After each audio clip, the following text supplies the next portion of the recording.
வணக்கம் மக்களே, சற்றுமுன் கிடைத்த தகவல் ஒன்றை பார்க்க போகிறோம். அதிமுக தாவேகா கூட்டணியில் விஜய்க்கு 100 தொகுதிகளை கொடுக்க அதிமுக முடிவா? திடீர் தகவல். இந்த ஒரு தகவலை பற்றி தான் நாம் பார்க்க போகிறோம். தகவலை பார்ப்பதற்கு முன்னதாக நீங்கள் நம்மளுடைய சேனலுக்கு புதிய பார்வையாளர்களாக இருந்தீர்கள் என்றால் மறக்காமல் நம்மளுடைய சேனலை சப்ஸ்கிரைப் செய்து வைத்துக் கொள்ளுங்கள் மக்களே.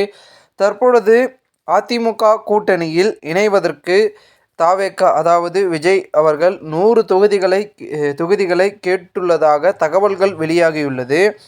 இது தொடர்பாக எடப்பாடி பழனிசாமி மகன் மிதுவன் விஜய்யை 2 முறை தனியாக சந்தித்து பேசியதாகவும், அப்பொழுது பாஜக அல்லாத அதிமுக கூட்டணியில் இணைய விஜய் விரும்புவதாக தெரிகிறது.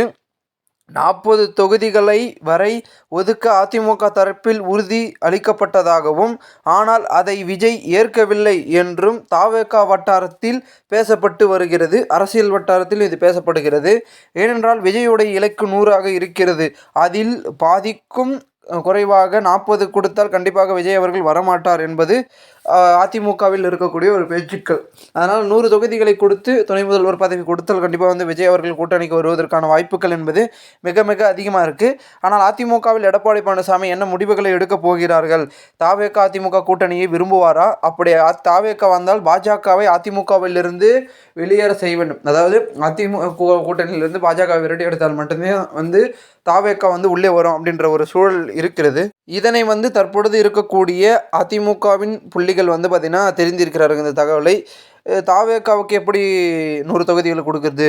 இதுவரைக்கும் அரசியல் களத்தையே கண்டிடாத ஒரு கட்சிக்கு 100 தொகுதிகளை கொடுப்பது நியாயமா அப்படின்ற பேச்சுக்களும் அதிமுகவில் எழும். கண்டிப்பாக எந்த ஒரு அரசியல் கட்சியாக இருந்தாலும் அது மாதிரி ஒரு பேச்சுக்கள் வரும். ஏன்னா புதியதாக வந்தவர் டக்குன்னு இப்படி இவ்வளோ தொகுதிகளை கேட்டு கொடுத்துட்டு அப்போ நம்ம சீட்டு இல்லாமல் நிற்கிறதா அப்படின்ற கேள்விகள் வரும். ஏன்னா பார்த்திங்கன்னா இவர்களுக்கு சீட்டு தேவை, அவர்களுக்கு வெற்றி தேவை அதிமுகவுக்கு. ஸோ எப்படி யோசிப்பது, எப்படி இந்த களத்தை காண்பது என்பதே மிகவும் ஒரு பார்த்திங்கன்னா ஒரு யோசிக்கத்தக்க விஷயமாக மாறுகிறது.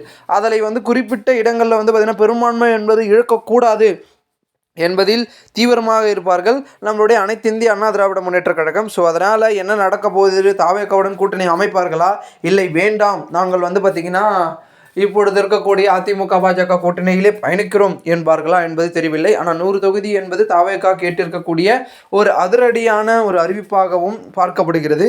இது தற்பொழுது அரசியல் வட்டாரங்கள் மிகவும் பேசும் பொருளாக மாறியிருக்கிறது. ஒரு பக்கம் பார்த்திங்கன்னா கரூருக்கு இவர் பாதிக்கப்பட்டவர்களை பார்த்திங்கன்னா கரூர் பாதிக்கப்பட்டவர்கள் நேரில் கூப்பிட்டு பேசி கொண்டிருக்கிறார் விஜய். அந்த ஒரு தகவலும் பார்த்திங்கன்னா பேசும் பொருளாக இருக்குது. அடுத்த கட்டமாக இந்த தகவல் தாவேகா தரப்பில் பேசும் பொருளாக இருக்குது. ஸோ பொறுத்து பார்க்கலாம் என்ன நடக்கிறது அரசியல் களம் என்பதை. மேலும் இந்த ஒரு தகவலை குறித்த பொதுமக்கள் உங்களுடைய கருத்துக்களை கூறுங்கள்.